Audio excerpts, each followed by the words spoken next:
सिद्धेभ्यः ॐ नमः सिद्धेभ्यः ॐ नमः सिद्धेभ्यः ॐ नमः सिद्धेभ्यः नमो अरिहन्ताणं नमो सिद्धाणं नमो आयर्याणं नमो वज्रायाणं नमो लोये सौवसाहुनं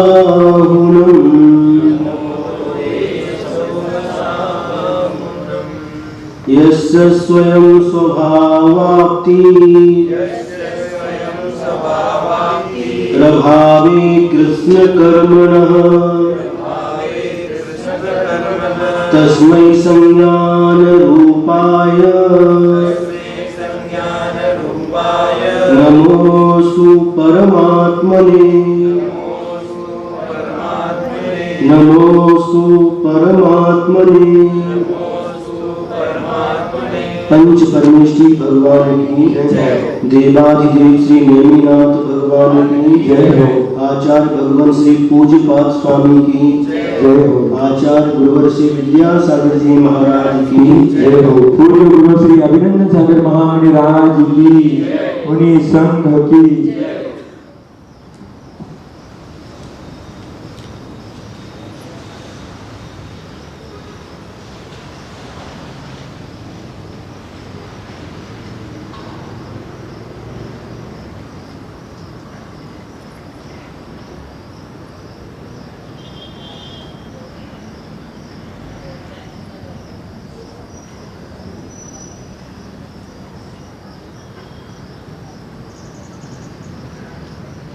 श्लोक नंबर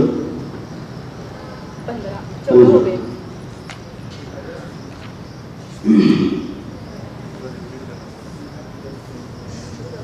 आयुर्वृद्धि क्षयोत्कर्ष हेतुं कालस्य निर्गमम् वाञ्छतां धननामिष्टम् जीवितात् सुतरां धनम् आयुर्वृद्धि क्षयोत्कर्ष हेतुं कालस्य निर्गमम् वाञ्छतां धननामिष्टम् जीवितात् सुतरां धनम् आयुर्वृद्धि क्षयोत्कर्ष हेतुं कालस्य निर्गमम् वाञ्छतां धननामिष्टम् जीवितात् सुतरां धनम्। बोलो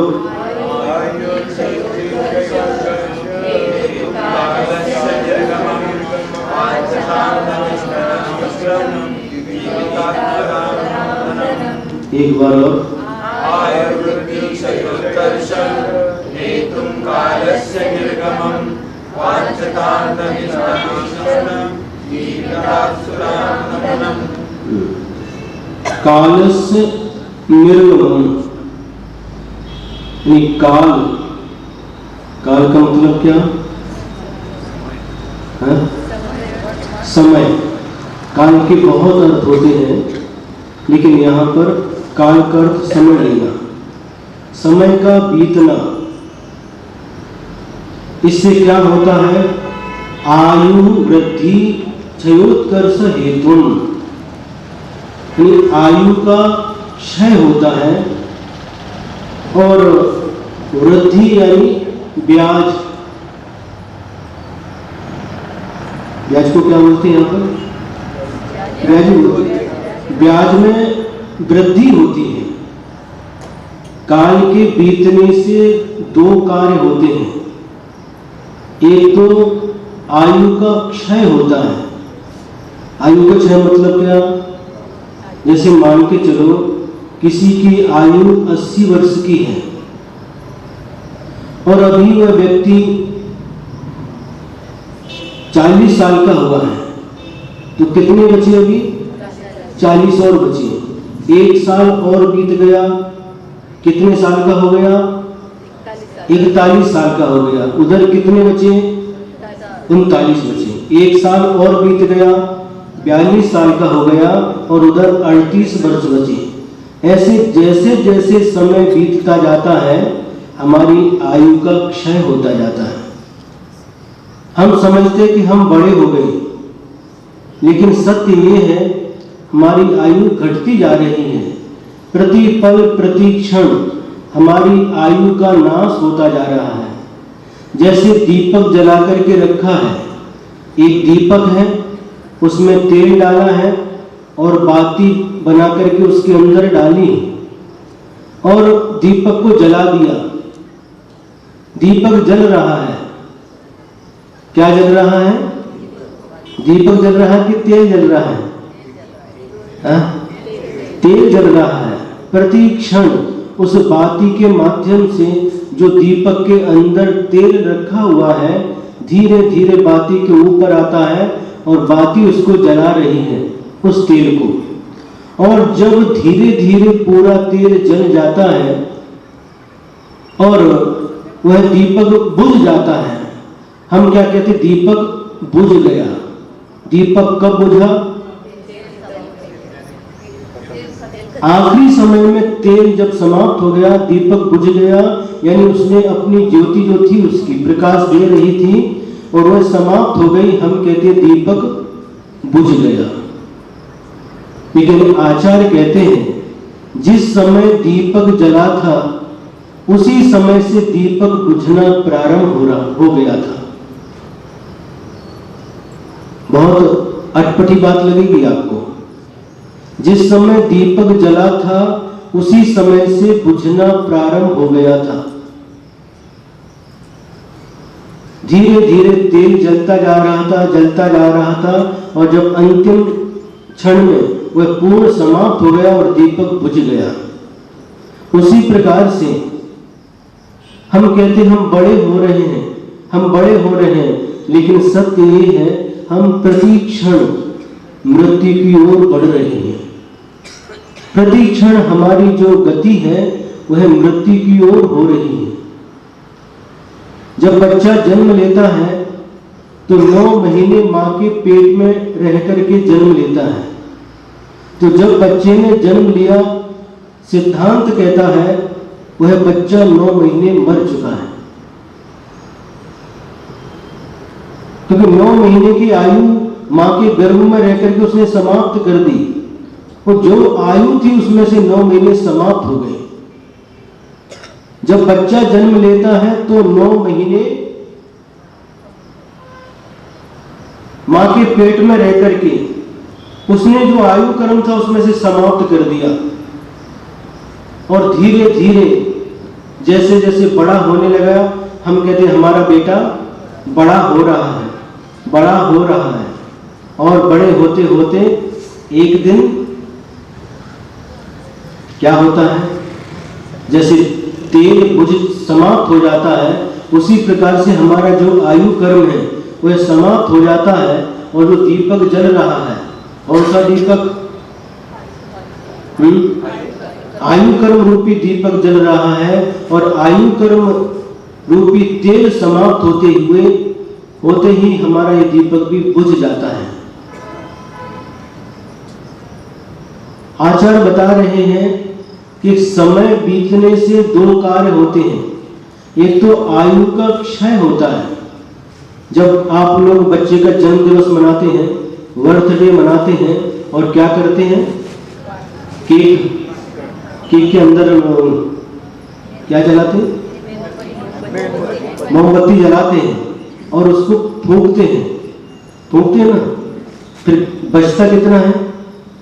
सभी फूंक देते कि एक बचता है। एक बचता है।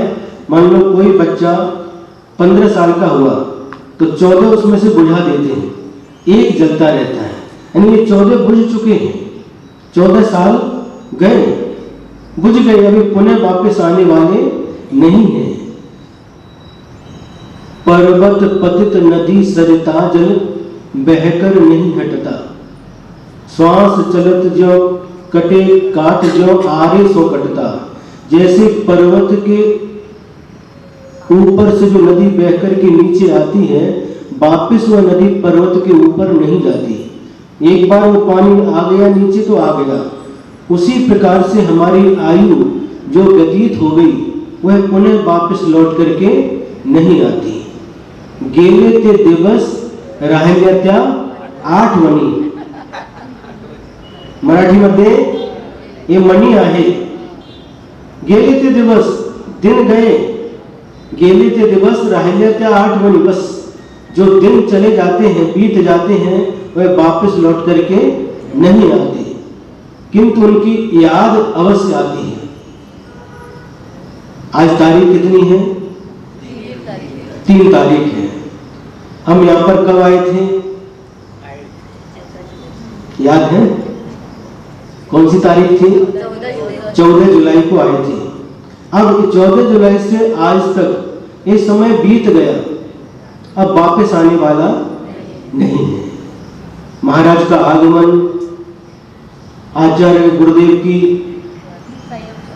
दीक्षा महोत्सव, 50वां दीक्षा महोत्सव, फिर चातुर्मास कलश की स्थापना, संवत्सरण की रचना और 16 कारण महापर्व, दशलक्षण महापर्व सुबह से देखते थे।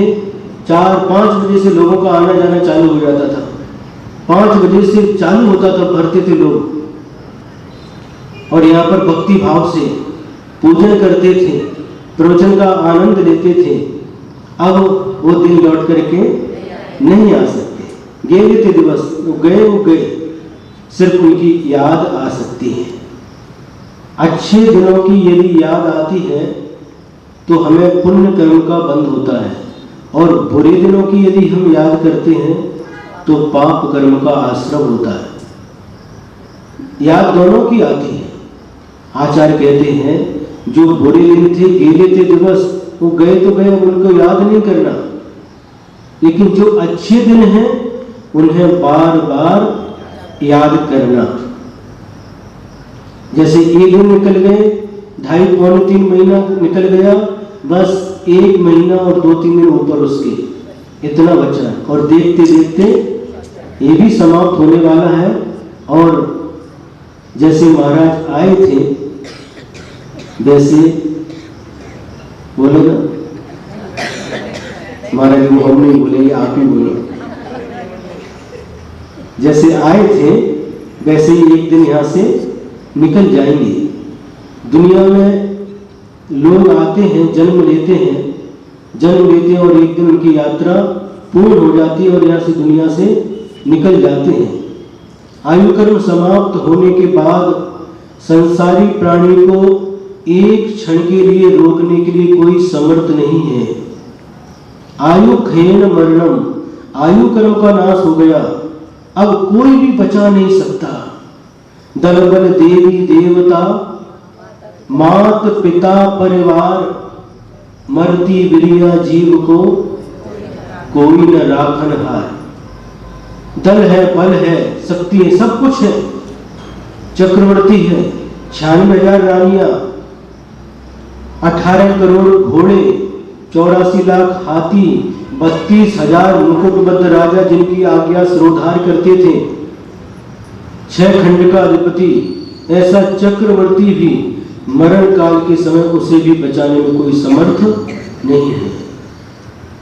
चाहे माँ पिता परिवार, कोई भी उसको बचा नहीं सकता।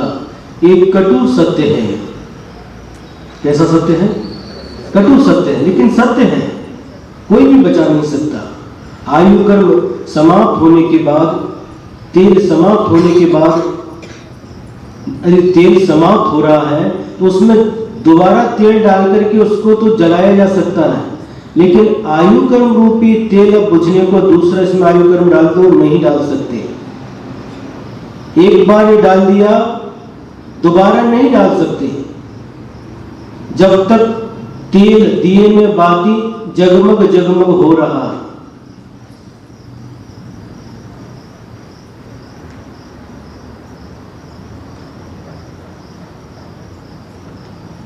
खत्म हुआ तेल, लिपट गई बाती, ले चल हो रहा। समाप्त होती ही, अभी तो जल रहा था, दीपक जल रहा था, और जैसे ही आयु समाप्त हुई, अब क्या करते हैं? ले चलो कहाँ? शमशान भूमि में। वही यात्रा समाप्त हो जाती है। उसको बोलते हैं अंतिम यात्रा। वो अंतिम यात्रा नहीं है, ऐसी अंतिम यात्रा तो कई बार हुई है। अंतिम यात्रा तो अरहंत भगवान की होती है। अंतिम यात्रा इस शरीर छोड़ करके जाते हैं और अनंत काल के लिए लोक के अग्रभाग पर सिद्धालय में जाकर के विराजमान हो जाते हैं। वास्तव में वह सही अंतिम यात्रा है। भगवान से प्रार्थना करना चाहिए, भगवान जैसे आपने अपनी अंतिम यात्रा की, हमारे जीवन में भी वह जल्दी से जल्दी अवसर प्राप्त हो कि हम भी अंतिम यात्रा करें। अंतिम यात्रा, उसके बाद कोई यात्रा नहीं। अनादिकाल से हमारी यात्रा प्रारंभ नहीं हुई, अनादिकाल से हमारी यात्रा चल रही है, निरंतर अबाधित रूप से आज तक चलती आई है। हमारी यात्रा आज तक समाप्त नहीं हुई। भगवान जैसे आपने अपनी यात्रा को समाप्त कर दिया और अनंत काल के लिए विश्राम पा लिया, उसी प्रकार से मेरी भी इस यात्रा का अंत हो और मुझे भी उस अंतिम यात्रा को करने का सौभाग्य प्राप्त हो, जिसके बाद फिर कोई यात्रा नहीं होती। यात्रा कब तक होती? जब तक मंजिल नहीं मिलती। मंजिल में सुख है या मार्ग में सुख है? यात्रा में सुख है या मंजिल प्राप्त करने के बाद सुख मिलता है? मंजिल प्राप्त करने के बाद। आप यहाँ सांगली में बैठे हुए हैं, आपने यात्रा प्रारंभ की, कहाँ के लिए? सम्यक शिखर के लिए। और यात्रा 2 दिन लगते हैं ट्रेन में। कितना समय लगता है? 3 दिन। 3 दिन तक वो ट्रेन में बैठ करके यात्रा कर रहे हैं। उस समय आपको आनंद आता है कि जब पारसनाथ स्टेशन पहुंच जाते, उस समय आनंद आता है। स्टेशन पहुंचने के बाद अब शिखर जी जाते हैं। आज अब हमारे लिए जो हमने लक्ष्य बनाया था वो पूर्ण हो गया। और जैसे ही यात्रा प्रारंभ करते हैं, कौन सी यात्रा? ये भी एक यात्रा थी। ट्रेन से यात्रा करके पारसनाथ स्टेशन गए और वहां से बैठ करके सम्यक शिखर मधुबन में पहुंच गए और पुनः यात्रा की बात करते कि नहीं? अभी विश्राम करते हैं और दूसरे दिन जल्दी उठना है, स्नान इत्यादि करके यात्रा करना है। कौन सी यात्रा करना है? जिन्होंने अंतिम यात्रा की है, ऐसी महान आत्माओं के दर्शन करके, उनकी चरण वंदना करके हम यात्रा को प्रारंभ करते हैं। और वह यात्रा करते करते करते पैदल चलते हैं, भक्ति भाव से भरे हुए। हाथ में द्रव्य है और अंतर मन हमारा बहुत आनंदित है, क्योंकि ये परम पवित्र भूमि जहाँ से अनंत काल से अनंत गुरुओं ने निर्वाण का लाभ प्राप्त किया है। मुझे भी निर्वाण की प्राप्ति हो, मेरी यात्रा भी अंतिम यात्रा हो। ऐसे भावों से भरा हुआ भव्यात्मा जब यात्रा प्रारंभ करता है और जैसे ही प्रातः काल होते ही जैसे ही कुंथुनाथ भगवान की टॉप पर पहुंचता है, सारी की सारी थकान, बोलो ना, दूर हो जाती है। यात्रा की सारी थकान दूर हो जाती है। जब लक्ष्य की प्राप्ति होती है, सारी की सारी थकान समाप्त हो जाती है। हम जो कोई लक्ष्य बना करके कार्य करते हैं, किसान हल जोतता है, बीज बोता है, उसकी रक्षा करता है, खाद पानी देता है, बहुत परिश्रम करता है और इस परिश्रम करते समय उसको सुख की अनुभूति नहीं होती क्या? कष्ट होता है, धूप है, सर्दी है, गर्मी है, सब कुछ सहन करते हुए वह किसान, वह शेतकरी दिन रात परिश्रम करता है। और जब फसल पक करके तैयार खड़ी हो जाती है और मेड़ के ऊपर, मेड़ मालूम है? मेड़, मेड़ म्हणजे जो खेत के बीच में ऊंची खेत रहता ना, तो खेत के बीच बीच में दूसरे का खेत है, इसके ऊपर इतना ऊंची बनाते ना, उसको मेड़ बोलते हैं। मराठी में बांध। तो जब फसल पक करके तैयार हो जाती है और किसान उस बांध के ऊपर, उस मेड़ के ऊपर खड़े होकर के फसल देखता है, उस समय उसको आनंद की अनुभूति होती है। हमने जो परिश्रम किया, बीज बोया, खाद पानी दिया, इसको खेत को जोता, जो कुछ भी परिश्रम किया, आज उसका फल प्राप्त हो गया। उसको देख करके वह किसान आनंद की अनुभूति करता है। उसी प्रकार से जो कुछ भी श्रम हुआ, सांगली से निकले, यात्रा में श्रम हुआ, लेकिन उस श्रम में भी पुण्य का बंधी हुआ, और वहां पहुंचने के बाद जब साक्षात तीर्थंकर भगवान के चरणों के दर्शन करते हैं, उस समय मन आनंद से भर जाता है और लगता है जो हमारा लक्ष्य था प्राप्त हो गया। और परम पवित्र भावना को लेकर के उन सिद्ध आत्माओं को नमस्कार करता है, भक्ति भाव से प्रदक्षिणा देता है, अर्घ्य समर्पित करता है, और एक ही भावना भाता है, भगवान मुझे भी क्या भगवान बनना है। जैसे आप हमारे समान अतीत काल में संसारी प्राणी थे, आपने पुरुषार्थ किया और आपने उस मंजिल को प्राप्त कर लिया। आपकी यात्रा हमेशा के लिए समाप्त हो गई, क्योंकि मंजिल मिलने के बाद फिर यात्रा नहीं होती। तो अनादि काल से हमारी यात्रा चल रही है, लेकिन हमें आज तक मंजिल की प्राप्ति नहीं हुई है। भगवान, जैसे आपने मंजिल की प्राप्ति कर ली है, ऐसी मंजिल की प्राप्ति, मोक्ष रूपी मंजिल की प्राप्ति हमें भी हो। ऐसे परम पवित्र भावना से सारा का सारा शरीर रोमांचित हो जाता है, वाणी गदगद होती है और दोनों आंखों से अश्रुधारा बहने लगती है। मुझे भी भगवान बनना है, मुझे भी अंतिम यात्रा करना है। अंतिम यात्रा सुनकर के आप जो कोई लोग घबराने लगते हैं। अंतिम यात्रा की बनी, हमारा यात्रा तो करना है लेकिन अंतिम नहीं। लेकिन ये सत्य है, ये अंतिम यात्रा सबकी होनी है। कोई भी धरती पर ऐसा नहीं आया जिसकी अंतिम यात्रा नहीं हो। सबकी अंतिम यात्रा होना है। कौन सी अंतिम यात्रा? जिसको हम अंतिम यात्रा कहते हैं, वास्तव में वह अंतिम यात्रा नहीं है। ऐसी यात्रा हम बार बार करते आए हैं, फिर भी हम डरते हैं। किससे? अंतिम यात्रा का नाम सुनते ही हमको डर लगता है। लेकिन कितने भी डरो, एक तो सबको करना ही है।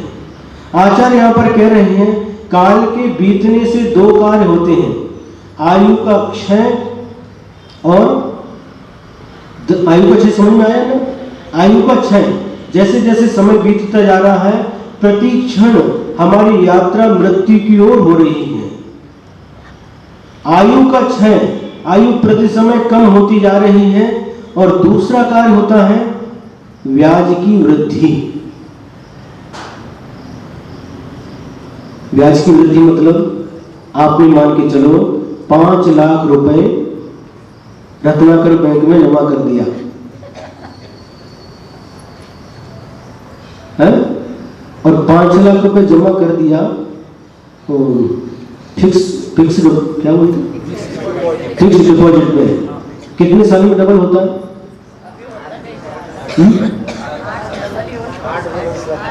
8 साल में। अब 8 साल में वह जो 5 लाख रखा था वह 10 लाख हो जाता है। तो प्रतिदिन जिस दिन आपने फिक्स डिपॉजिट किया, रत्नाकर बैंक में जाकर के जमा कर दिया 5 लाख रुपए, और आनंदित होते हैं। 1 साल हो गया, बहुत खुश होते हैं। 1 साल हो गया, अभी 7 साल बचे। 7 साल में 5 का 10 लाख, एक साल करके 1 साल, 2 साल, 3 साल, 4 साल, 5 साल, 6 साल, 7 साल, और वह दिन आ जाता है जिसकी आप प्रतीक्षा कर रहे हैं। 8 साल जैसे ही पूरे होते हैं आपके 5 लाख 10 लाख के रूप में आ जाते हैं। तो अज्ञानी व्यक्ति बहुत खुश होता है। ज्ञानी व्यक्ति क्या सोचता है, इतना समय हमारा निकल गया, आयु कर्म हमारा इतना कम हो गया। लेकिन अज्ञानी सोचता है बहुत अच्छा हो गया, ये 8 साल निकल गए, हमारे 5 लाख के क्या होगा गड्ढे, 5 लाख के 10 लाख हो गए। आनंदित होता है, आनंद की अनुभूति होती है। लेकिन आचार्य कहते हैं तेरा आनंद सच्चा आनंद नहीं है, क्योंकि ये हमारे जीवन के 8 साल चले गए और इसी प्रतीक्षा में वह व्यक्ति कि अब हमारा धन डबल होने वाला है, डबल होने वाला है, ऐसे करते करते खुश हो रहा, आनंदित हो रहा है। क्योंकि अब जैसे जैसे समय बीतता जाएगा हमारा धन बढ़ता जाएगा, ब्याज बढ़ता जाएगा। ब्याज 2 प्रकार का होता है, एक सामान्य ब्याज होता है, एक चक्रवर्ती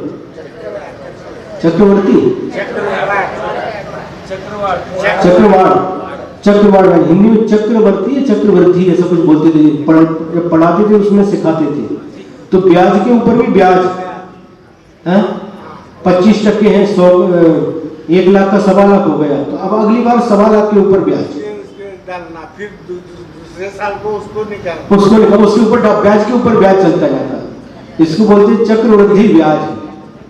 तो आनंदित होता है, ब्याज बढ़ रहा है, धन बढ़ रहा है, यह सोच करके अज्ञानी प्राणी आनंद की अनुभूति करता है।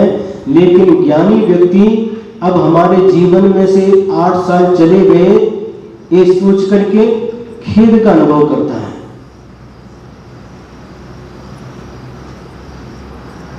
तो समय का व्यतीत होना आयु वृद्धि क्षयोत्कर्ष हेतु, आयु धन की वृद्धि का कारण है और आयु के क्षय का कारण है समय का बीतना। वांछताम धनिनाम, जो धन की इच्छा करते हैं, धन को चाहने वाले व्यक्ति जीविता अपने जीवन से भी सुतराम धनम इष्टम, अपने जीवन से भी अधिक धन इष्ट होता है। क्या कहा, जो धन बढ़ने से खुश होता है, ऐसे व्यक्ति के लिए संबोधित करते हुए आचार्य पूज्यपाद स्वामी लिख रहे हैं, ऐसा लगता है कि ऐसे व्यक्ति को जीवन से भी अधिक धन प्रिय है। हमें क्या प्रिय होना चाहिए? जीवन प्रिय होना चाहिए, क्योंकि जीवन अनमोल है। ये नर पर्याय मनुष्य पर्याय प्राप्त होना बहुत बहुत दुर्लभ है। नर काया को सुरपति तर से सो दुर्लभ प्राणी। इस नर काया को प्राप्त करने के लिए सूर्य यानी देव और देव का पति यानी इंद्र भी तरसता है। कब हमें मनुष्य पर्याय प्राप्त होगी? क्यों तरसता है? देव पर्याय में जाने के बाद जब देखता है तीर्थंकर भगवान का पंच कल्याणक करता है, और जब दीक्षा कल्याणक होता है, आप लोगों ने पंच कल्याणक में वह दृश्य देखा होगा, जब दीक्षा कल्याणक होता है तो 2 टोली खड़ी हो जाती है, 2 वर्ग सामने आते हैं। मनुष्य कहते हैं कि जब भगवान वैराग्य को प्राप्त होते हैं, लौकांतिक देवों का आगमन धरती पर होता है और सभी लौकांतिक देव भगवान के वैराग्य की प्रशंसा करके स्वर्ग में वापस चले जाते हैं। ये लौकांतिक देव ऐसे होते हैं, ये कभी भी धरती पर आते नहीं, भगवान के गर्भ कल्याणक में नहीं, जन्म कल्याणक में नहीं, ये बहुत वैराग्य प्रिय होते हैं। तो जब भगवान को वैराग्य होता है, उस समय मात्र धरती पर आकर के उनके वैराग्य की प्रशंसा करके वापस स्वर्ग में चले जाते हैं। तो जिस समय अभी प्रशंसा करने के बाद भगवान का दीक्षाभिषेक होता है और भगवान को पालकी जो स्वर्ग से आई है उसमें बैठ जाते भगवान, अब पालकी को उठाने की बारी आती है। उस समय देव कहते हैं पालकी हम उठाएंगे, मनुष्य कहते हैं पालकी हम उठाएंगे।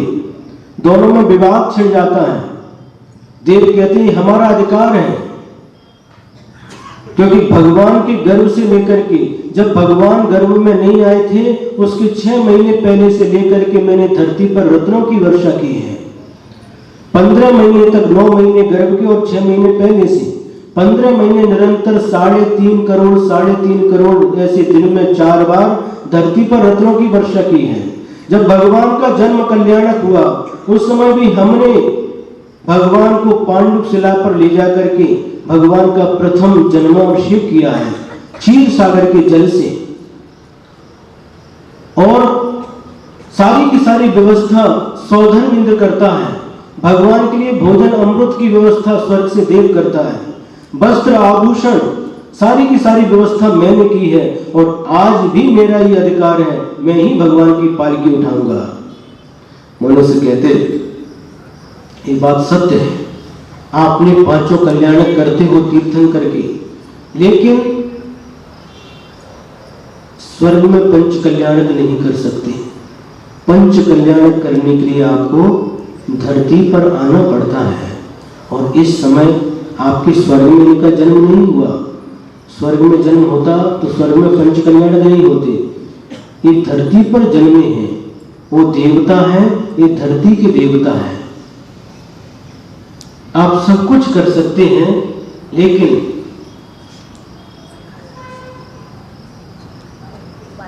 क्या है? पालकी नहीं उठा सकते। क्यों? क्योंकि आपके पास संयम धारण करने की योग्यता नहीं है। जो संयम धारण कर सकता है यह योग्यता मनुष्य के पास है, इसलिए मनुष्य श्रेष्ठ है। उस समय वह देव सौधर्म इंद्र अपनी निंदा करता है, गर्ह करता है और सौधर्म इंद्र पद की निंदा करता है और कहता है ये सारा का सारा हमारा सौधर्म इंद्र का पद ले लो, स्वर्गीय संपदा ले लो, सब कुछ ले लो, कुछ समय के लिए हमें मनुष्य पर्याय दे दो। सुन रहे हैं आप लोग? सब कुछ ले लो, सारी स्वर्गीय विभूति आप ले लो, लेकिन कुछ समय के लिए हमें मनुष्य पर्याय दे दो। कौन सी पर्याय श्रेष्ठ है? मनुष्य पर्याय श्रेष्ठ है। अनादि काल से आज तक देवों के द्वारा मनुष्य की पूजा होती आई है। देव लोग स्वर्ग से आकर के मनुष्य की पूजा, मनुष्य मतलब जो संयम धारण करता है, ऐसे मनुष्य की पूजा करता है, भक्ति करता है, चरणों में नतमस्तक हो जाता है सौधर्म इंद्र। और ऐसे जिन्होंने संयम धारण किया है, ऐसे मुनिराज के चरणों की रज से जो सिर के ऊपर मुकुट लगाया है उस पर धारण करके अपने आप को सौभाग्यशाली समझता है। नर काया को सुरपति तर से, उस समय उसको अपनी पर्याय सौधर्म पद, स्वर्गीय संपदा सब कुछ फीकी फीकी लगने लगती है। लेकिन बिना मरे स्वर्ग नहीं मिलता, ऐसा कहते हैं। और बिना मरे मनुष्य पर्याय भी नहीं मिलती, क्योंकि आप लोग एक बनाने वाले मनुष्य हैं, इसलिए कहते बिना मरे स्वर्ग नहीं मिलता। और स्वर्ग के देवों को बिना मरे नर पर्याय नहीं मिलती। मनुष्य पर्याय श्रेष्ठ है। देव लोग आहार नहीं दे सकते, देव लोग संयम धारण नहीं कर सकते, लेकिन जिन्होंने संयम धारण किया उनकी भक्ति कर सकते हैं। जो श्रावक आहार दान करते हैं उनके पंच आश्चर्य कर सकते हैं, ये देवों का काम है। लेकिन देव कभी भी संयम धारण नहीं कर सकते। और जब वह दृश्य सामने आता है तो ज्ञात होता है कि मनुष्य पर्याय कितनी श्रेष्ठ है। 84 लाख योनियों में सबसे श्रेष्ठ यदि पर्याय है तो ये मनुष्य पर्याय। और मनुष्य पर्याय में भी एक कर्म भूमि की मनुष्य पर्याय सबसे श्रेष्ठ है। ऐसी मनुष्य पर्याय प्राप्त करके भी यदि व्यक्ति उसकी कीमत नहीं समझता, मात्र ब्याज बढ़ने से पैसा बढ़ रहा है सोच करके खुश होता है, तो उससे बड़ा अज्ञानी और कोई दूसरा नहीं है। ये धन कमाने के लिए नहीं है पर्याय, ये पर्याय आत्म कल्याण के लिए है। ये मनुष्य पर्याय में ही आत्मा का कल्याण हो सकता है। आचार्य गुरुदेव श्री विद्यासागर जी महाराज ने एक महाकाव्य की रचना की जिसका नाम है मूक माटी। और उस मूक माटी में आचार्य श्री ने लिखा है एक स्थान पर, भोग पड़े हैं यहीं भोगी चला गया, योग पड़े हैं यहीं योगी चला गया, कौन किसके लिए, जीवन धन के लिए या धन जीवन के लिए। भोग पड़े हैं, उसने जीवन भर तक कमाया, सारे भोग सामग्री, टीवी, बीवी, गाड़ी, बंगला, खेत, सोना चांदी, जो कुछ कमाया सब पड़ा हुआ है। भोग पड़े हैं यहीं भोगी चला गया। कौन भोगी? जो जिसने कमा करके रखा था, भोगने वाला था, वह चला गया। कौन किसके लिए? जीवन धन के लिए या धन जीवन के लिए? अज्ञानी कहेगा जीवन धन के लिए और ज्ञानी कहेगा, बोलो ना, धन जीवन के लिए। सुनने में एक जैसा लगता है लेकिन बहुत बड़ा अंतर है। एक व्यक्ति धन के लिए पूरा जीवन अवश्य है, जितना मिला उसमें पर्याप्त है और उसमें सुख की अनुभूति करता है। जीवन चलाने की, क्योंकि गृहस्थ जीवन में जो कुछ भी कार्य होते हैं, सांसारिक कार्य कहो, तीर्थ यात्रा है इत्यादि, जो कुछ भी दान के कार्य, उसमें धन की आवश्यकता होती है। तो वह नीति न्याय से धन का अर्जन करता है और समय पर उसका सदुपयोग भी करता रहता है। लेकिन क्या दूसरा व्यक्ति जो मात्र ब्याज बढ़ने से आनंदित हो रहा है, ऐसा व्यक्ति धर्म की ओर दृष्टिपात नहीं करता, क्योंकि उसने धन को ही सब कुछ समझ लिया है। उसकी दृष्टि में धन ही सब कुछ है। एक समय भूत सवार होता, भूत, मालूम है? भूत सवार होता, जिसकी धुन लगी बस उसी के पीछे भागता है। पैसा पैसा पैसा पैसा पैसा पैसा पैसा।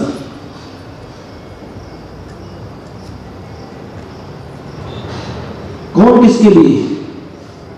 धन जीवन के लिए या जीवन धन के लिए? बोलो। धन जीवन के लिए। जीवन यापन के लिए धन की आवश्यकता तो इतना ठीक है, लेकिन हमारा जीवन धन के लिए नहीं हो। एक घटना याद आती है, एक गांव में एक स्पर्धा हुई और वहां पर उसकी क्या कंडीशन थी, एक स्थान चयन किया गया और वहां से दौड़ना था। रेस प्रारंभ हुई और दौड़ना है, शर्त है जैसे ही सूर्य उदय होगा, सूर्य की पहली किरण धरती पर आएगी, उस समय से रेस प्रारंभ होगी, दौड़ना प्रारंभ होगा और सूर्य अस्त होने के पहले तक वापस इसी स्थान पर आना है। तो जो व्यक्ति जितना दौड़ेगा और यहां तक आएगा, जितनी दौड़ेगा, तो जितनी जमीन पर दौड़ेगा वो सारी की सारी उसकी हो जाएगी। एक व्यक्ति जब उसने सुना तो बहुत खुश हो गया और उसने रात में नींद भी नहीं आई। ढुलकी आली का है, आज रिसोर्ट के लोग भी आए हैं। मराठवाड़ा में कि विदर्भ में? रिसोर्ट विदर्भ में है, जिला नहीं, वाशिम डिस्ट्रिक्ट में। वहां पर हमारा जाना हुआ था। पुरुषोत्तम चातुर्मास का विहार करते करते रिसोर्ट में गए थे। सिर्फ 4 दिन वहां तक थे, लेकिन ये लोग हमेशा आते रहते हैं। साल में 3-4 चक्कर लगते रहते हैं। 600-700 किलोमीटर की दूरी है, फिर भी आते रहते हैं।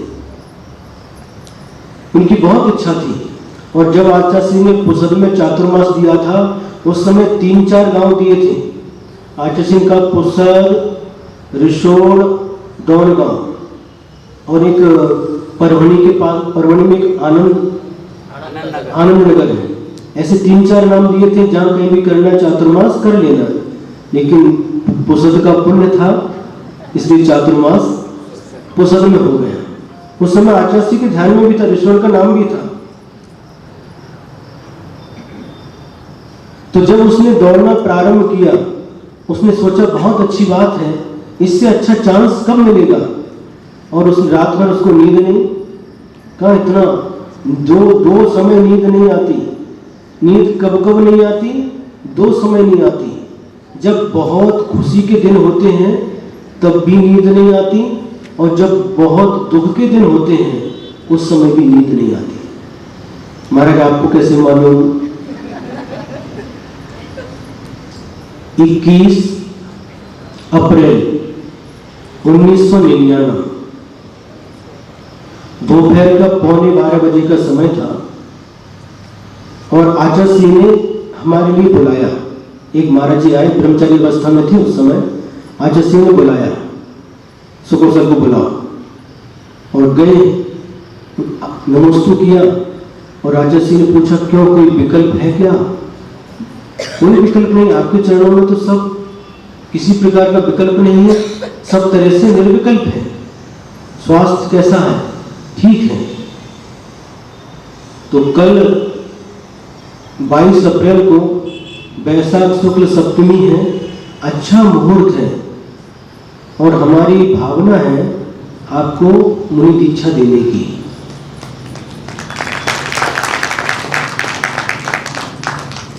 जब आचार्य सिंह ने कहा, गुरु जी के चरणों में सिर रख दिया, और आचार्य सिंह ने पीछे उठा करके पीछे से आशीर्वाद दिया, और पूछने लगे, एक बार भोजन करते थे, गर्मी का समय था, 47 डिग्री टेम्परेचर, तो बोले कि आज एकासन नहीं करना, क्योंकि ये सब लोग बहुत भीड़ भाड़ है, गर्मी का समय है, बिनौली निकालना नहीं करना, आज शाम को कुछ लेकर के आना। ठीक है, और किसी को बताना नहीं। आचार्य सिंह का स्वभाव है, आचार्य सिंह क्या बोले, किसी को बताना नहीं, कल दीक्षा होने वाली है, और आज कह रहे किसी को बताना नहीं। तो बोला कि वो जो जिन्होंने जन्म दिया है उन लोगों को बताएं कि नहीं, सूचना दें कि नहीं? हाँ, उनको बता दो। फिर वहां पर नेमावर में एक एसटीडी वहां पर जाकर के खबर की, ऐसे ऐसे कल दीक्षा होना, आज दीक्षा, आज बताया कल दीक्षा होना। और उसके बाद में पूरी रात 1 मिनट के लिए भी नींद नहीं लगी। मैं क्या बता रहा था, जब बहुत खुशी के दिन होते हैं उस समय नींद नहीं आती, और जब बहुत दुख के दिन होते हैं उस समय भी नींद नहीं आती। उस दिन तो बस इतनी, कब दिन रात इतनी बड़ी क्यों हो रही है, जल्दी से दिन क्यों नहीं होता, जल्दी से दीक्षा क्यों नहीं होती, ऐसा मन में विचार आ रहा था। कब ये रात, बहुत बड़ी रात लग रही थी उस दिन, लेटे, लेकिन उसके बाद भी नींद नहीं। कल दीक्षा होना, कल दीक्षा होना, दीक्षा होना, बार बार घड़ी देखते देखते रात पूरी, रात को 12 बज गए, और 12 बजे से केस रोज करना प्रारंभ कर दिया। सब छत थी, छत के ऊपर आचार्य श्री तखत के ऊपर विराजमान थे, और एक साथ 23 लोग, 24 लोग, 3 अलग शुल्लक थे और बाकी 20 ब्रह्मचारी एक साथ सबका केस रोज, छत की गर्मी का समय था, टेरेस के ऊपर केस रोज एक साथ। नींद नहीं।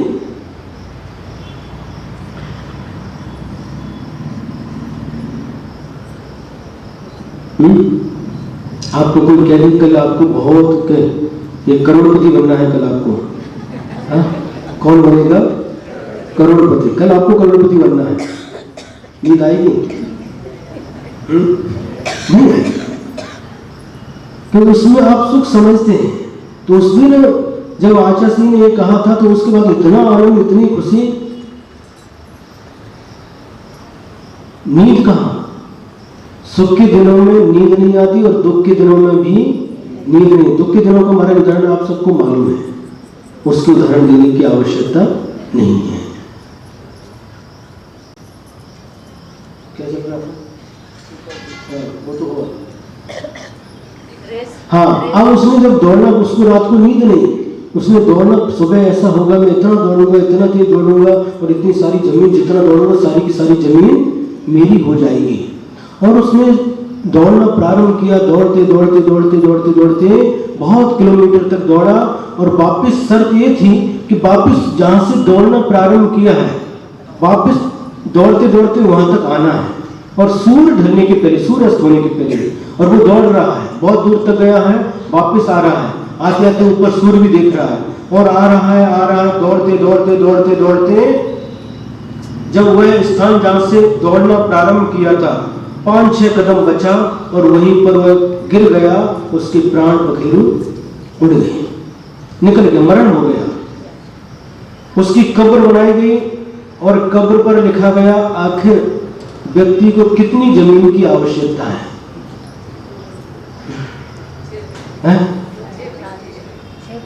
6 फीट का कोई आदमी तो 6 फीट की, 5 फीट का तो 5 फीट की, कितनी? 2 गज जमी है तेरी, कुछ भी नहीं है तेरा, 2 गज जमी है तेरी, वो भी मिल जाए तुझको, ये भी नहीं जरूरी। उसी कब्र पर लिखा गया आखिर व्यक्ति को कितनी जगह की आवश्यकता है। रोटी, कपड़ा और मकान, एक पिक्चर का नाम भी था, है ना? रोटी, कपड़ा और मकान, ये 3 चीज चाहिए। पेट भरने के लिए रोटी, रहने के लिए मकान और शरीर के लिए ढकने के लिए कपड़ा। इतनी आवश्यकता है, लेकिन इतनी आवश्यकता नहीं, लेकिन मन की आवश्यकता बहुत है। पेट भर जाता है, लेकिन पेटी भरने के चक्कर में हमारा पूरा जीवन भी कम पड़ जाता है। हमारी पेटी छोटी नहीं, बढ़ती जाती पेटी। पहले छोटी पेटी होती है, भर दिया, अब पेटी चेंज करना है, भर के दूसरी लाओ, उसको बड़ी पेटी, बढ़ती जाती बढ़ती जाती बढ़ती जाती। फिर भी हमारे लिए, हमारे जीवन में कभी भी सुख शांति का अनुभव नहीं होता है। इसी तृष्णा के कारण से हम रात दिन एक करके धन के पीछे दौड़ते हैं और समझते धन इसमें मिलेगा, सुख इसमें मिलेगा, लेकिन हमें सुख की प्राप्ति नहीं होती और एक दिन हमारी जीवन लीला समाप्त हो जाती है। जो यहाँ का था यहीं पर रह जाता है। महाभारत में श्री कृष्ण ने अर्जुन को उपदेश दिया है, तू क्या लेकर के आया था जो तेरा खो गया, ऐसा बोलता है, खोने का गम है। क्या लेकर के आया था? जो लिया यहीं पर लिया, जो छोड़ा यहीं पर छोड़ा। खाली आया था और खाली, खाली मंदिर मराठी मध्ये खाली मंदिर नीचे, लेकिन हिंदी मध्ये खाली म्हणजे रिकाम, रिकाम। खाली आया था और खाली गया। क्या लेकर के आया था? मुट्ठी बांध करके आया था और हाथ पसारे गया। कहां गया? सबकी यही दशा है, जो कुछ मिलता है यहीं से मिलता है, लेकिन उसको ये मेरा, माझा माझा माझा माझा। अगर तुम्हारा था तो लेकर के आना था ना। पिछले जन्म में जहां जन्म था वहां पर जो संपत्ति, मैंने स्वर्ग से जन्म लिया, स्वर्ग से आए, तो स्वर्ग के सारा जो कुछ था लेकर के आना था। वहां पर भी माझा माझा करते मरा, यहाँ पर जन्म हुआ तो जो कुछ मिला माझा, मेरा मेरा मेरा मेरा करते करते मर गया। क्या गया साथ में? कुछ भी नहीं। धन की तृष्णा में आकर के वह व्यक्ति अपने जीवन को तुच्छ समझता है, धन को बहुत ज्यादा क्या समझता है? धन ही उसके लिए सब कुछ होता है। चमड़ी जाए पर दमड़ी न जाए, ऐसे ऐसे लोग भी धरती पर होते हैं।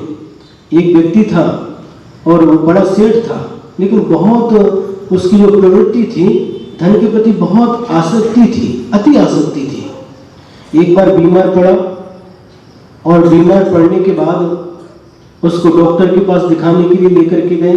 डॉक्टर ने सब जांच वगैरह कर ली और कहा कैसे ऐसे आपके लिए ये इलाज करना होगा, इसके लिए तो कितना खर्चा आएगा?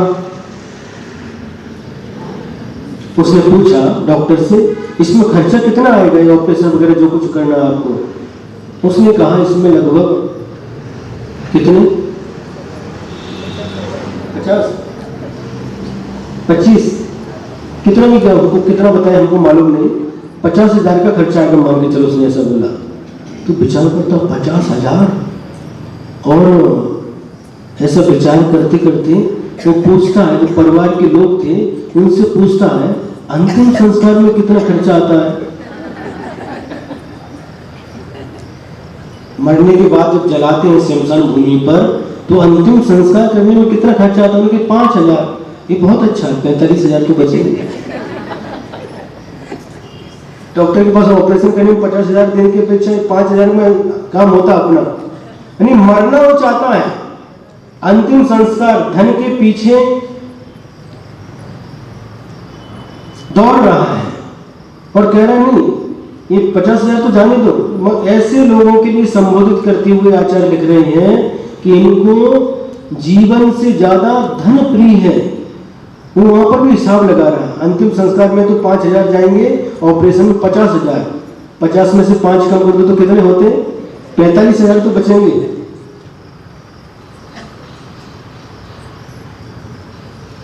आचार्य कहते हैं अनादि काल से इसी प्रकार की प्रवृत्ति रही है और उसी कारण से हमने अपने जीवन के मूल्य को नहीं समझा, जीवन की कीमत नहीं समझी और इस जीवन को जो रत्न के समान था, मनुष्य पर्याय कैसी है? रत्न के समान है, इसको हमने कोड़ी के समान विषयों में गंवा दिया। कोड़ी के समान रत्नों का रत्न की कीमत कितनी होती है मालूम नहीं, कितनी कीमत होती है उसकी कोई कीमत ही नहीं, कीमत होती है लेकिन हम उसको कभी आंक नहीं सकते। ऐसे कीमती रत्न के समान कीमती इस नर पर्याय को प्राप्त करके पंचेंद्रिय के विषय भोगों में ही समाप्त कर दिया। आचार्य कहते हैं एक कोड़ी के समान रत्नों को कोड़ी के मोल में बेच दिया, समाप्त कर दिया।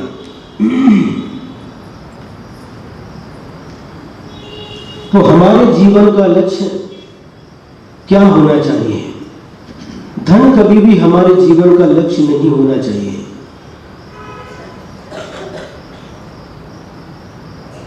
धन कभी भी हमारे जीवन का लक्ष्य नहीं होना चाहिए। धन आवश्यक है, जितना आवश्यक है मिलेगा, परिश्रम करेंगे, पुरुषार्थ करेंगे, अर्थ पुरुषार्थ के माध्यम से धन की प्राप्ति होती है। लेकिन धन प्राप्त तो करना है, लेकिन धन को कभी भी जीवन का लक्ष्य नहीं बनाना। व्यापार करना, खेती करना, धन कमाना, लेकिन धन को अपने जीवन का कभी भी लक्ष्य नहीं बनाना। ये लिख करके रख देना आज। जीवन का लक्ष्य क्या होना चाहिए? धर्म, आत्मकल्याण। ये मनुष्य पर्याय जो आत्म कल्याण के लिए प्राप्त हुई है, 84 लाख योनियों में से एकमात्र ऐसी पर्याय है जहां से आत्म कल्याण होता है। ऐसी दुर्लभतम मनुष्य पर्याय को प्राप्त करके जो व्यक्ति इसे आत्म कल्याण में लगा देता है, वह व्यक्ति अपने जीवन को सफल बना लेता है, सार्थक कर लेता है। हमें धन को महत्व नहीं देना। आचार्य महाराज ने कितना अच्छा उदाहरण दिया है। काल के बीतने से 2 कार्य हो रहे हैं, आयु का नाश हो रहा है और धन की वृद्धि हो रही है, ब्याज बढ़ रहा है। तो अज्ञानी व्यक्ति सोच करके बहुत प्रसन्न हो रहा है, 8 वर्ष हो गए, धन बढ़ रहा है, धन बढ़ रहा है, धन बढ़ रहा है। उसके लिए आचार्य कहते हैं ऐसा प्रतीत होता है इस व्यक्ति को जीवन से ज्यादा धन प्रिय है। आप धर्म के पीछे दौड़ोगे, धन आपके पीछे दौड़ेगा। जो लक्ष्मी है, धन है, ये पुण्य की दासी है, आपकी दासी नहीं है। बॉम्बे से भी लोग आए हैं, क्या है वहां पर? क्या उनके पास धन की कमी है?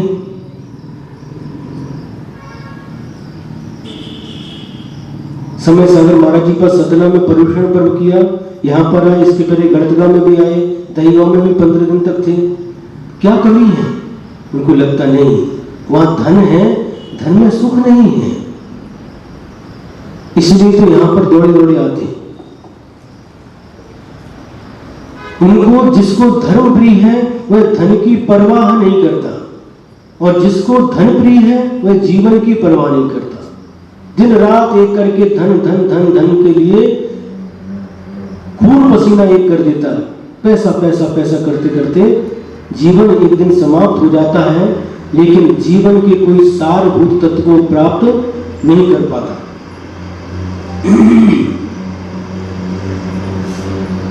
एक रत्नगंधक श्रावकाचार ग्रंथ है, उसमें एक कथा आती है। एक सेठ की कथा है और उस सेठ का नाम है लुब्ध दत्त। तो बहुत बड़ा सेठ था, लेकिन मन की तृष्णा उससे भी बड़ी थी। अपने देश में रहते रहते उसने धन को कमाया, लेकिन उससे उसकी तृप्ति नहीं हुई। मनुष्य की तृप्ति, जो तृष्णा है, उसकी तृप्ति नहीं होती। आचार्य ने उदाहरण दिया, ये समुद्र सैकड़ों नदी के मिलने से तृप्त हो सकता है, तृप्त होता नहीं। और अग्नि कभी ईंधन से तृप्त होती नहीं।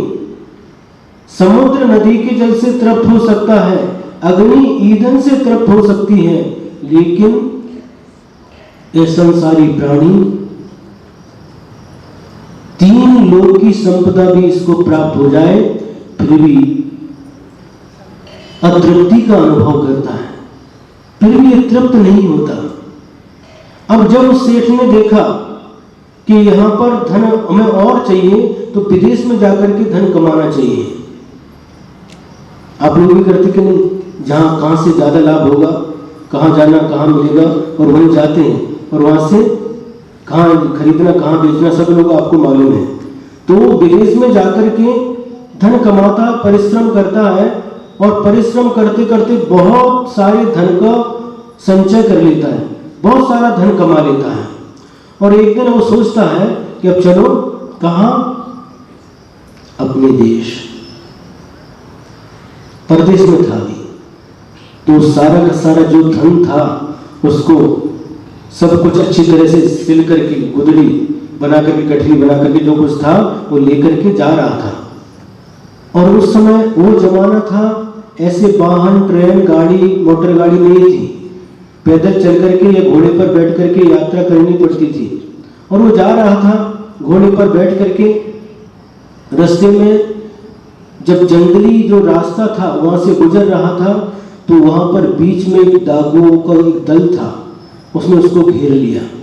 और घेरने के बाद जो कुछ था सारा का सारा उससे लूट लिया, सब कुछ ले लिया जितना कुछ था।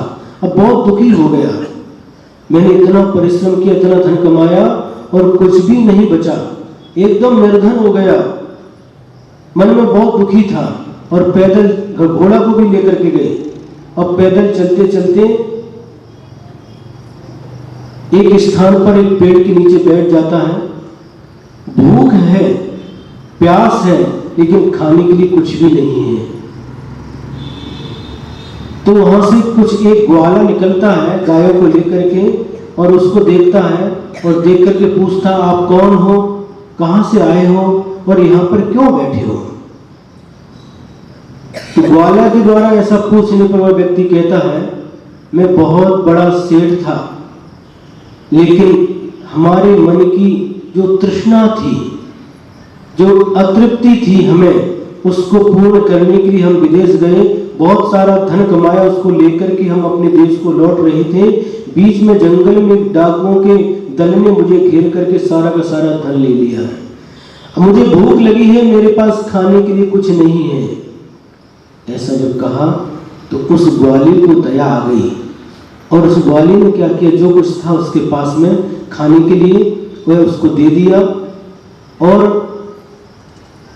ताक, छाछ, उसके पास, ग्वाले के पास छाछ थी, छाछ में उसको पीने के लिए दे दी।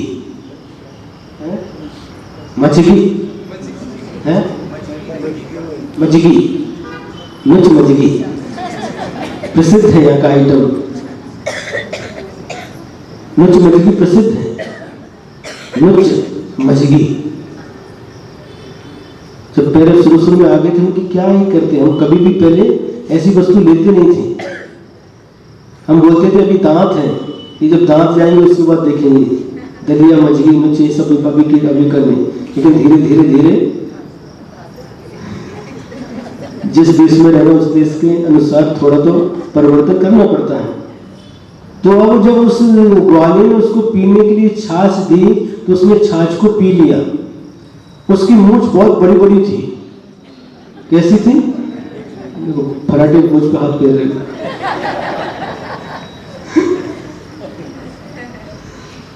बहुत बड़ी बड़ी थी। एक सुभाष पाटिल आते यहाँ पर, उनकी बड़ी बड़ी मूंछ है। तो बड़ी बड़ी मूंछ थी, तो छाछ पीते समय उसमें जो कुछ दाने थे, काय के दाने? सेंग दाने नहीं,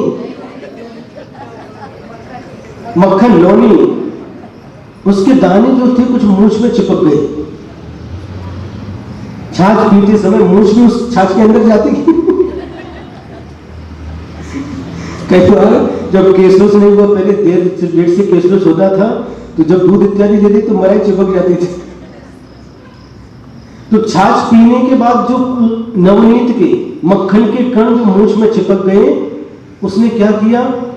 छाछ तो पी ली, अब जो मक्खन के कण चिपक गए उनको एक मटका लिया, घड़ा मिट्टी का, और उसमें से निकाल करके उसके अंदर उसको रख दिया। अब प्रतिदिन ग्वाला उसको पीने के लिए छाछ देता, प्रतिदिन छाछ पीता और मूंछ में जो लोनी चिपकती थी और उसको इकट्ठा करता जाता था। लोनी चिपकती उसको इकट्ठा करता जाता था। और बहुत बरस हो गए और उसके बाद में एक घड़ा भर गया, उसका घड़ा भर गया। और घड़ा भरने के बाद उसने क्या किया? जहां सोता था उसके ऊपर ही एक छींका बनाया, छींका, और उसके ऊपर उस मटके को रख दिया और वहीं सोता था वो। और सर्दी का समय था, बहुत सर्दी थी, तो उसने आग जला करके वहां पर द्वार पर रख दी। जहां सो रहा था उसके पास में द्वार था, और जिस खाट के ऊपर सो रहा था उसके पास में आग जला कर रख दी ताकि ठंडी कम लगे। और एक दिन ऐसे ही सो रहा, लेटा हुआ था और मन में चिंतन कर रहा है, जो एक घड़ा हमारे पास एक घी है, मक्खन है, घी का मक्खन क्यों कहो, तो जो ये एक घड़ा है, मैं इससे व्यापार चालू करूंगा। फिर धीरे धीरे 1.5 घड़ा होगा, 2 घड़ा होगा, 4 घड़ा होगा। ऐसा करते करते जब बहुत सारा पैसा कमा लूंगा, और पैसा कमाने के बाद बहुत बड़ी इमारत बनवाऊंगा, सब अच्छी अच्छी वस्तुएं उसमें होंगी जो किसी के पास नहीं, ऐसी ऐसी वस्तुएं होंगी। और फिर मैं शादी करूंगा चक्रवर्ती के समान सुंदर सुंदर कन्याओं के साथ में। ये वो जमाना था तब एक से शादी नहीं होती थी, कई रहती थी, किसी की 4, 6, 8, 10, 12 कितनी मालूम नहीं। तो शादी करूंगा, अच्छी अच्छी देवों की जो अप्सराएं होती उसके समान सुंदर सुंदर कन्याओं से शादी करूंगा। और जब वो हमारी पत्नियां हमारे पैर दबाएंगी तो मैं जोर से उनको लात मारूंगा, उनको पैर दबाते नहीं आता। और ऐसा सोच रहा है और सचमुच उसने लात मार दी, लात उठा करके ऊपर ऐसे मार दी। उधर ऊपर घड़ा लटका था, वो घड़े के ऊपर लात गई उसकी और घड़ा नीचे गिरा और फूट गया। और फूटने से जो उसके अंदर था मक्खन, घी, वो सब निकल गया। इधर आग जल रही थी, आग लग गई। और आग लगने के बाद झोपड़ी थी, उसकी झोपड़ी में रहता था, झोपड़ी में आग लग गई, चारों तरफ से सब कुछ जल गया। और उसी में वह लोकधक सेठ जो था वो भी उसी अग्नि में जल करके भस्म हो गया। निकलने का प्रयास किया लेकिन निकल नहीं पाया क्योंकि चारों तरफ से आग लग गई थी। आचार्य समंतभद्र स्वामी ने उसका नाम रखा श्यमश्रु नवनीत। श्यमश्रु संस्कृत में मूछ को श्यमश्रु बोलते हैं, नवनीत यानी मक्खन, उसका नाम ही यही पड़ गया था। तो ऐसी धन की लालसा में संसारी प्राणी अपने जीवन को भी महत्व नहीं समझता और इसी प्रकार से अपने जीवन की भी आहुति दे देता है। कहानी कैसी लगी है? अच्छी हमारी नहीं है। 2000 साल पहले आचार्य समंतभद्र स्वामी ने रत्नगंध श्रावकाचार्य में लिखा है। ये कोई कथा नहीं है। जो कुछ भी हमारे ग्रंथ होते हैं एक कपोल कल्पित नहीं है, एक अतीत में घटी हुई वास्तविक घटना है जिनका उल्लेख आचार्य अपने ग्रंथों में करते हैं। ऐसी घटना घटी है, किसी ने कहानी नहीं बनाई, ये वास्तविक घटना है। ये कहानी से हमें शिक्षा मिलती है कि हमें कभी भी इस प्रकार से धन का लोभ नहीं करना चाहिए और धन के प्रति अति आसक्ति नहीं रखना चाहिए। धन से अधिक अपने जीवन का महत्व देना चाहिए।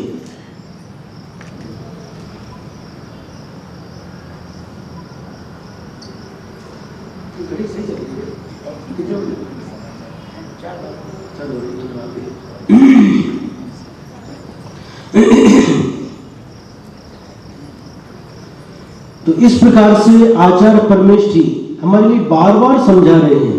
पहले जो श्लोक आया था, विपत्ति मात मनो मूढ़ परेशामेव नेक्षते दह्यमान मृगा कीर्ण वनांतर तरुस्तवत्। इसके पहले जो आया था, बहुत दिन हो गए, कितने 20-25 दिन का गैप हो गया, बीच में 20 दिन हो गए, 20 दिन का गैप हो गया, तो पुनः याद करवा रहे हैं।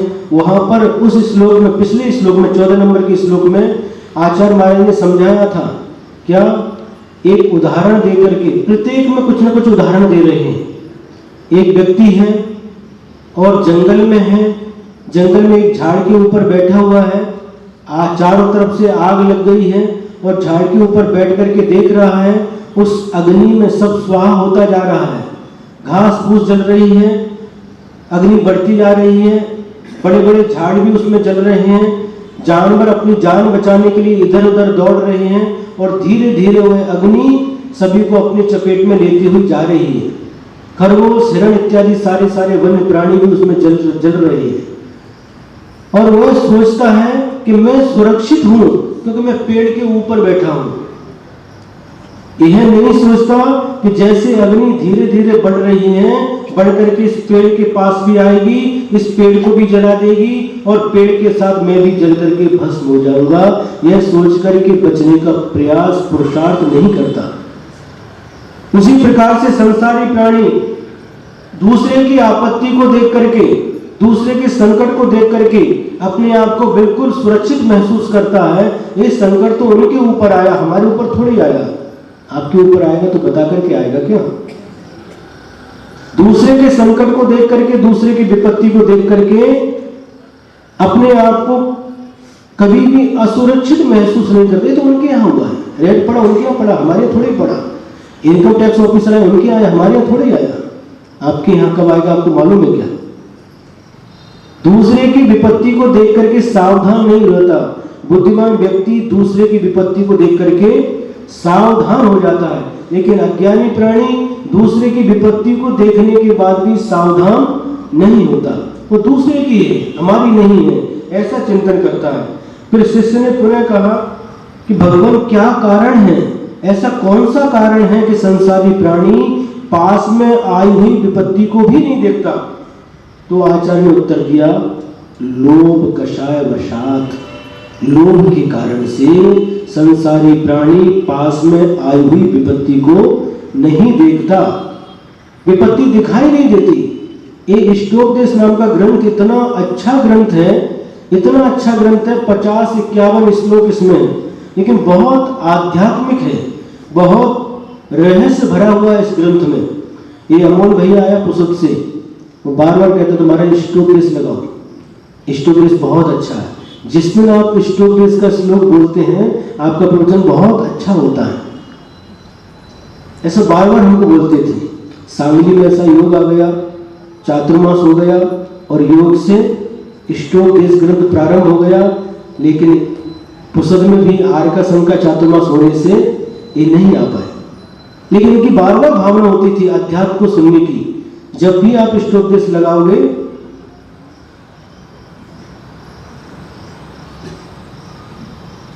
हम अवश्य सुनेंगे, बहुत अच्छा ग्रंथ है। प्रतिदिन इसका अभ्यास करना, श्लोक का भी पाठ करना और अर्थ को भी बहुत अच्छी तरह से समझना है।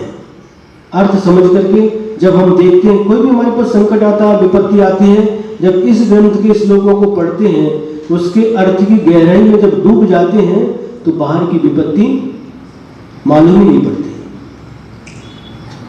ये आचार्यों का बहुत बड़ा उपकार हमारे लिए, जिन्होंने घोर तपस्या करके, साधना करके, जंगलों में गुफाओं में रह करके ग्रंथ हमारे लिए लिखे, उनके लिए नहीं है, वो तो कहीं जंगल में रहकर के अपना आत्म कल्याण कर लेते, लेकिन भविष्य में जो संसारी प्राणी नाना प्रकार की उलझनों से उलझा हुआ है,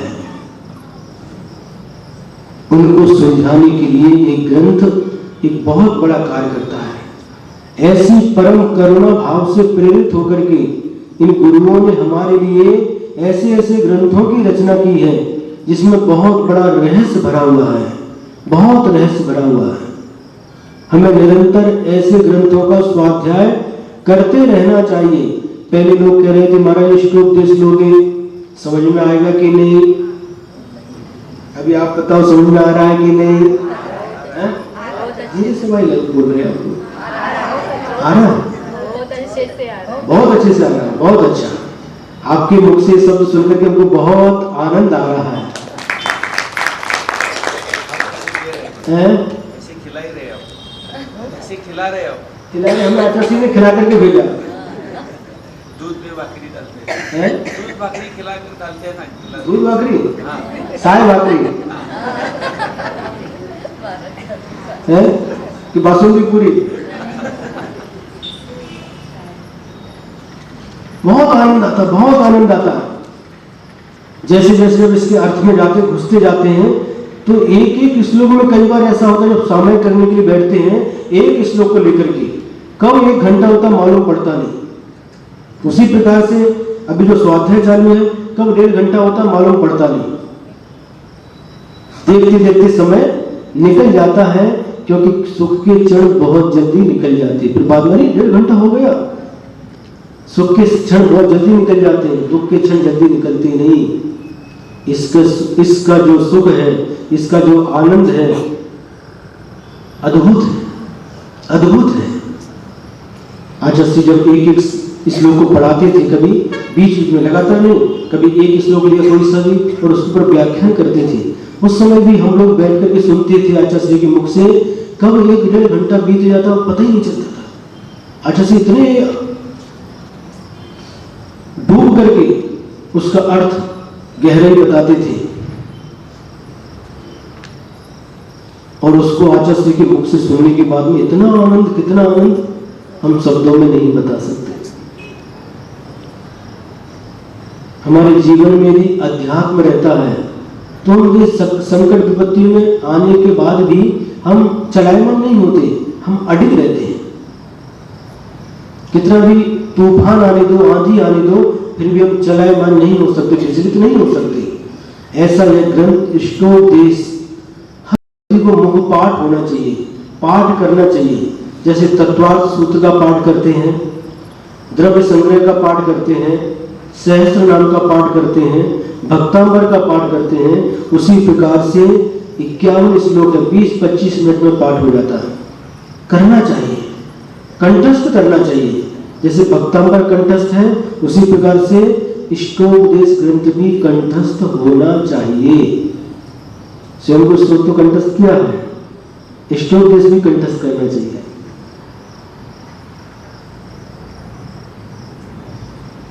एक अक्का है, हमारे बहुत सीखना है, बहुत सीखना, बहुत सीखना है। ऐसे सीखने की भावना निरंतर बनी रहती है और ये जो भावना, सीखने की भावना है, ये बहुत अच्छी भावना है। हम देखे थे जब हम आए थे, देखो जब इधर आए थे हम बराबर 3 बजे 2 लोग यहाँ पर थे, अप्पा साहब पार्टी नगर के, एक पार्टी निकली, 2 ही थे।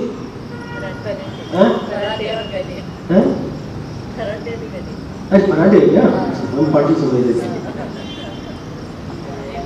तो ये रुचि ऐसी होना चाहिए, कैसी होना चाहिए?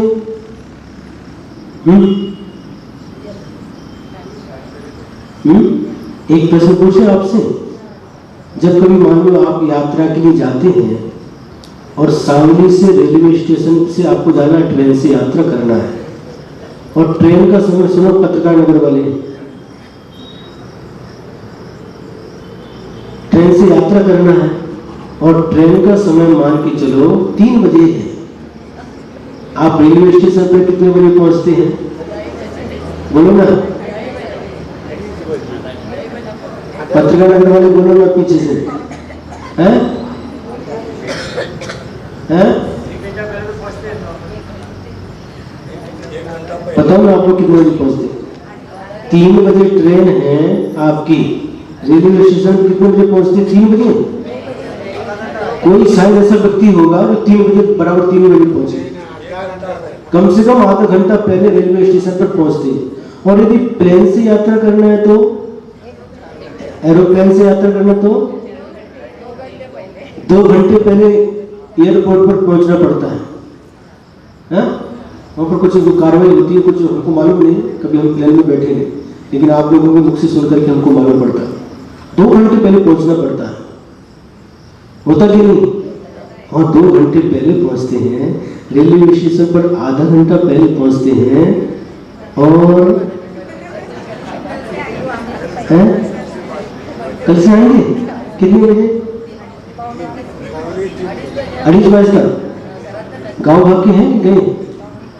गाँव भाग वाले हैं? गाँव भाग की थी ना वो, जो जयसिंहपुर में आती थी। अच्छा, तिकड़े आए का, ठीक। तो अब क्या करना है? हमारी क्या 3 बजे की क्लास है, और देख रहे हैं 3, 5, 3, 10 करते करते धीरे धीरे धीरे आ रहे हैं। वहां पर भी धीरे धीरे जाते हैं। मान लो 100 लोग हैं तो कोई 2 बजे से जाकर के बैठता रेलवे स्टेशन पर, कोई 1:15 को जाता, कोई 2:30 को जाता, लेकिन 2:30 तक लगभग 2:30 पौने 3 तक सब पहुंचते ही हैं।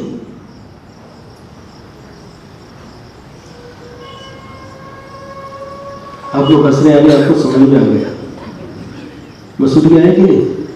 कल आज हमको बोल के गए महाराज हम आपको बुलाने के लिए आएंगे, बुलाने के लिए आएंगे, लेकिन शायद अभी दिख नहीं रहे। ऐसा नहीं करना, ये समय बहुत कीमती है, बहुत कीमती है। कितना कीमती है? आपने जो जिंदगी भर में कमाई की होगी, धन दौलत कमाया होगा, और ये चातुर्मास में जो कमाई आपको हो रही है, उसके सामने जीवन भर की कमाई कुछ भी नहीं है। बता देना मसूद के को, कितना भी पेंटिंग करो कुछ भी इतनी कमाई नहीं होने वाली।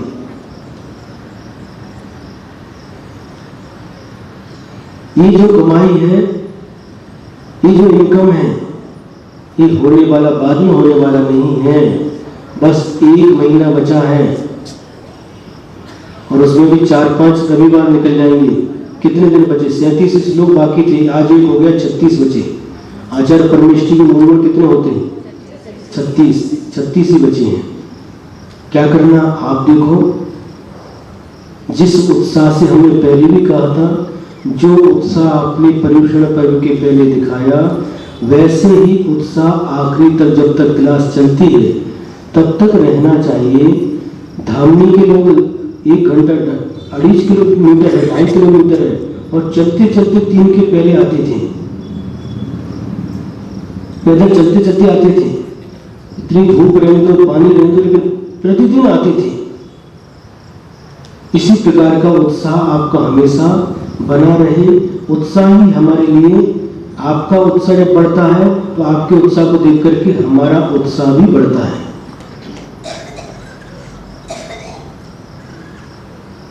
अगर आपको उत्साह नहीं है तो फिर हमारा उत्साह भी नहीं बढ़ता। यदि आप लोग हमारा उत्साह बढ़ाना चाहते हैं तो प्रत्येक व्यक्ति के अंदर वही उत्साह दिखाई देना चाहिए जो पर्युषण पर्व के पहले था।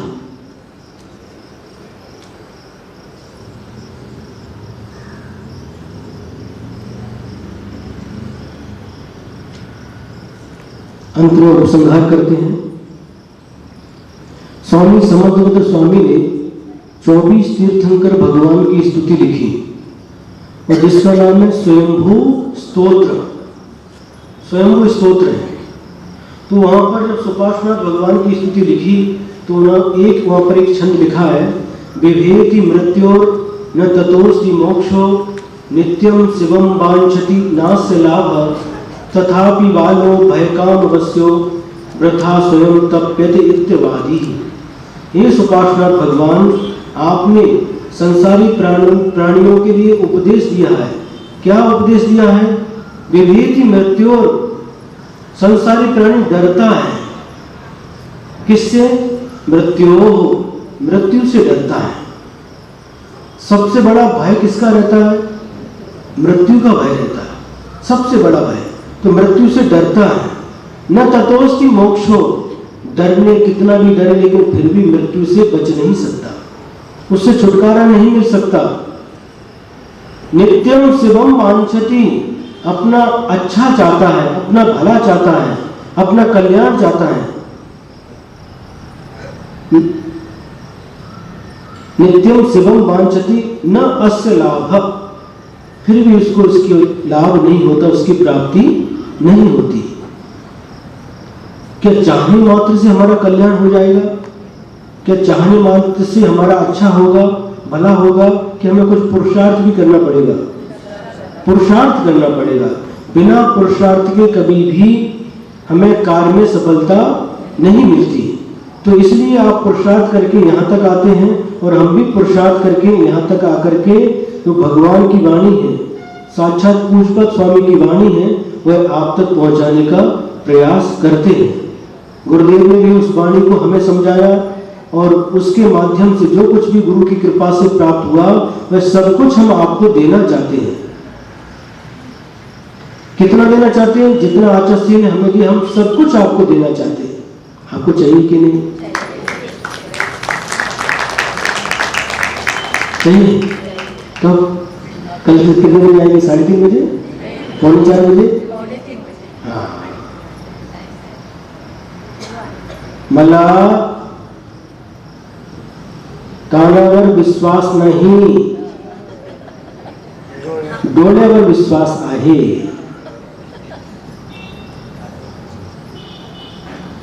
कान के ऊपर हमें विश्वास नहीं है, हमें आंख के ऊपर विश्वास ज्यादा है।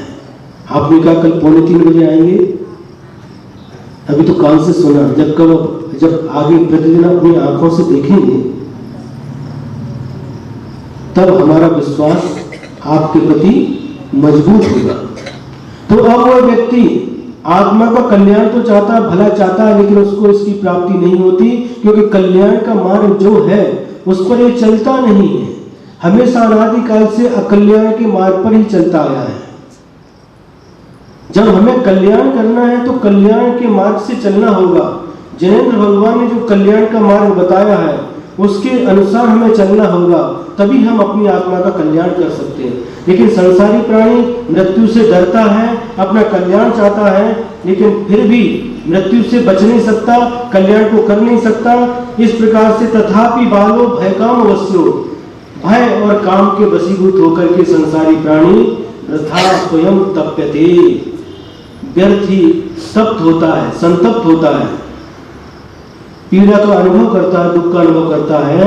और इस प्रकार से करते करते एक दिन जीवन का समापन हो जाता है, इसके जीवन का कल्याण नहीं हो पाता। समय आपका पूरा 4:30 हो गए, 4:30 हो गए, बराबर 4:30 बजे। हमारा ये है, हमारा ये विश्वास है, जो टाइम तो टाइम, 3 को चालू करना, 3 को चालू करना, 4:30 को छोड़ना तो छोड़ना। कभी कभी लेट भी करते हैं तो आप लोगों से पूछ करके, कभी कोई विषय ऐसा होता है जो चालू किया और पूरा नहीं हुआ तो आप लोगों से पूछ करके ही उसको आगे बढ़ाते हैं। आनंद लो, आनंद लो। ये आनंद पर मिलनार नहीं, पर मिलनार कि नहीं मिलनार, सांता एक नहीं, सांता एक नहीं। जब मिला है ले लो, भरपूर ले लो, भरपूर।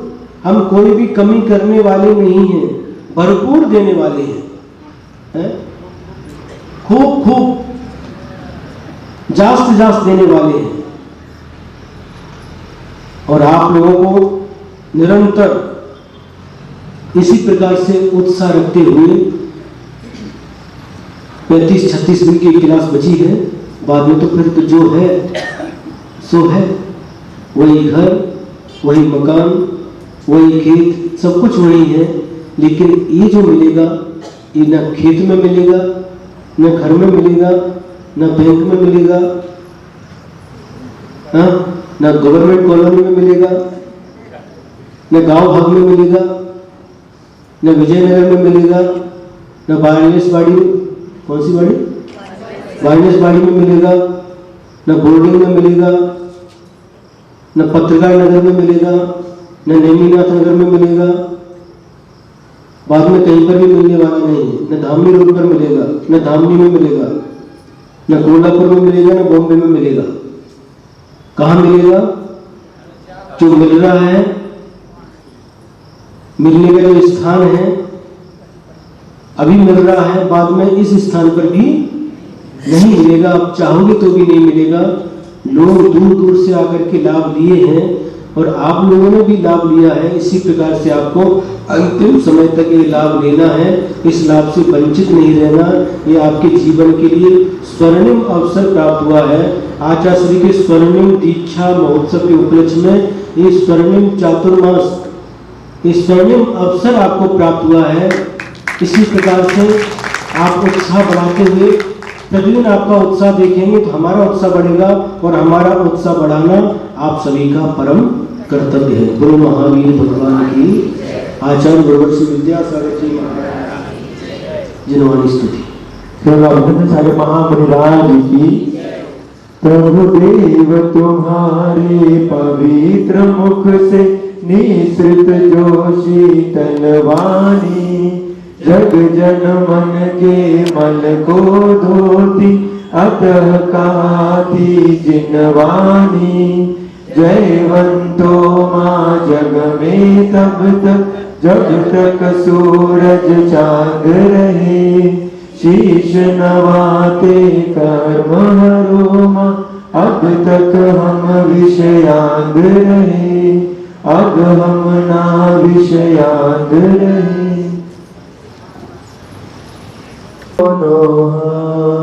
जयकारा गुरुदेव का। संत शिरोमणि आचार्य भगवान गुरुदेव श्री विद्यासागर जी महामुनि राज की। पूज्य गुरु श्री अभिनंदन सागर महामुनि राज की। आचार्य संघ की। हे गुरुवार नमोस्तु नमोस्तु नमोस्तु। हे ऋषिवर नमोस्तु नमोस्तु नमोस्तु भगवान।